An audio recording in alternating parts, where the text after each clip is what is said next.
और तुम उन लोगों को खूब जानते हो जो तुम में से हफ्ते के दिन मछली का शिकार करने में हद से तजावुज कर गए थे।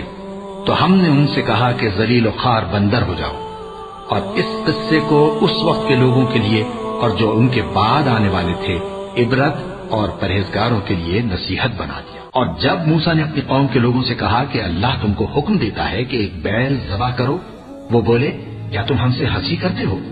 मूसा ने कहा कि मैं अल्लाह की पनाह मांगता हूं कि नादान बनूं। उन्होंने कहा कि अपने परवरदिगार से इल्तिजा कीजिए कि वो हमें ये बताए कि वो बैल किस तरह का हो।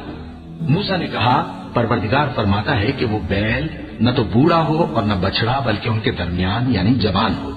सो जैसा तुमको हुक्म दिया गया है वैसा करो। उन्होंने कहा, अपने परवरदिगार से दरख्वास्त कीजिए कि हमको ये भी बता दे कि उसका रंग कैसा हो। मूसा ने कहा, परवरदिगार फरमाता है कि उसका रंग गहरा जर्द हो कि देखने वालों के दिल को खुश कर देता हो।